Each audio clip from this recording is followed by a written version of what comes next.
大家好，我是小婉婉，我马上就要变成小学生了。大了，该上1年级了都。啊，帮着我搅这个什么韭菜花儿。哦，这韭菜花是干嘛使啊？能画面。我洗完了以后什么，给它搅碎了，搁上盐。这不是超市里卖的有现成的吗？干嘛那么费事儿做这个？那不行，没有这好吃。哦，自己做着好吃。我去年做了一大瓶子，吃1年。小婉婉，你感觉长大了吗？感觉长大了。感觉长大了。能帮着干活了是吧？这孩子大了，那话说了一套一套的，有时候顶的我都不知道怎么接他的话茬。是吧？他可会说。小婉婉，你现在成大姑娘了。婉婉那会儿小时候刚2周多挑水是吧？听那烟，瞧那冒着烟，你怎么弄的？你说这呛的，你有毛病你好吗？你儿子那么大的时候，现在看孙子这么大了，什么感觉啊？这个？哎，感觉他老了呗。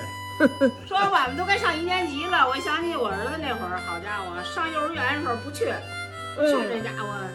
你爸爸前头拿绳拽着我，后边揍着我才去的。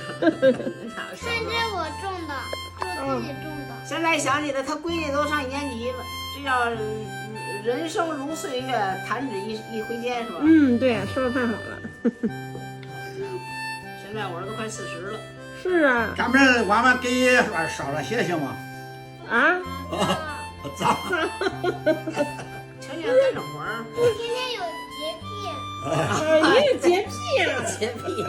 你那活儿婉婉不愿意干。那我自己刷吧。谁给你愿意？我都不愿意刷，人家懒得刷呢。我爸也不愿意。你爸也不愿意。你爸更那个啥。你爸更洁癖。你爸更洁癖。天天看着我们那地上脏不脏？天天看。你爸一回来检查。这爸爸天天一到家，是不是拿放大镜瞅着地脏不脏啊？是，脏了他就说，是不是？